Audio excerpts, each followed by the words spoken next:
There was a massive oil spill near Santa Barbara, California, and tens of thousands of gallons of oil did spill into the ocean at Refugio Beach. Now, we have pictures of the spill, and you can see how devastating it looks.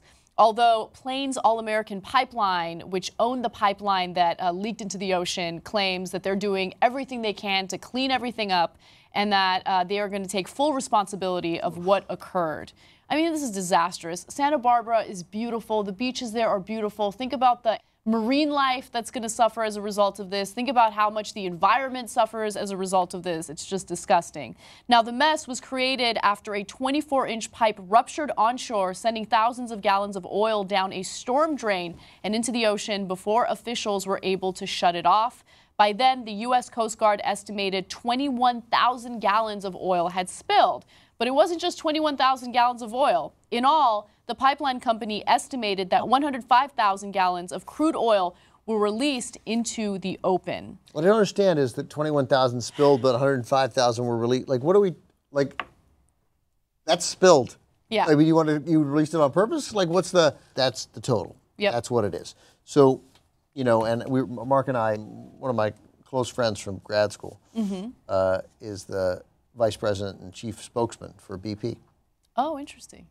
And he worked. That's not an easy job to do. No, it's a really hard job. Yeah. He's a really smart guy. He was a reporter. He worked for ABC, and then he worked for the Defense Department. He worked for Robert Gates. He was the spokesman for the Defense Department for Gates under Bush, and then under Obama also, and then went to BP, and he was making an argument that if the biggest complaint that wasn't really making, I just overheard a conversation, but he was saying that the biggest environmental complaint they're getting now is BP shouldn't be taking credit for the cleanup because it's too early to tell.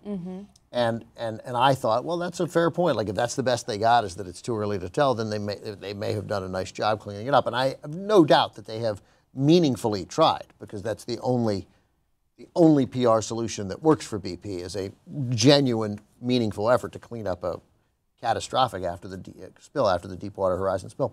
But Mark says, you know, to watch this documentary, this name escapes me right now, but like that the cleanup, it's not so much that the cleanup didn't go well, it's that the damage done by the spill was so extensive, and that their effort to break the oil up afterwards so it would sink to the bottom with the dispersals created such a long-lasting bit of devastation to that area that essentially it's permanent.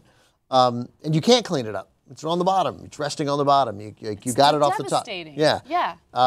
So these spills are horrible. They're terrible.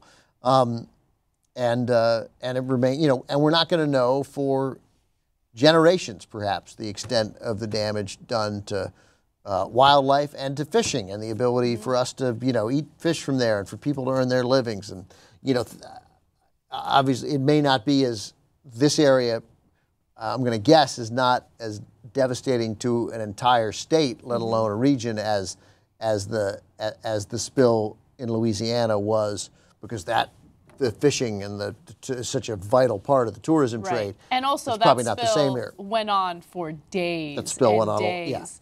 Yeah. In this case, they were able to stop the pipeline as soon as they realized that there were some abnormalities with it.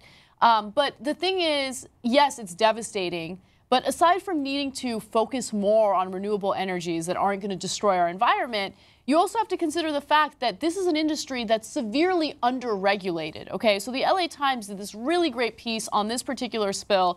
They looked at data regarding their infractions, okay? And they were guilty of so much in terms of, you know, the way that they were running their business, lots of wrongdoing. I'll give you some examples. Plains Pipeline, the large Texas-based company responsible for the pipe that ruptured in Santa Barbara County, has accumulated 175 safety and maintenance infractions since 2006, according to federal records. LA Times, analysis of data from the pipeline and Hazardous Materials Safety Administration shows Plains' rate of incidents per mile of pipe is more than 3 times the national average.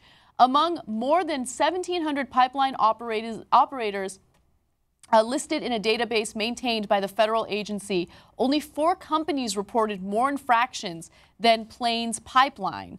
It reported $43 billion in revenue in 2014 and $878 million in profit, But when you look at some of the issues that they've had problems with pump failure, equipment malfunction, pipe corrosion, operator error. I mean, lots of issues that could have been dealt with. I'm positive that this spill could have been prevented, but it's just an unregulated, I shouldn't say unregulated, underregulated industry. Oil companies get away with so much. And how many oil spills are we going to have before we actually pass regulations that protect the environment and prevent these types of spills?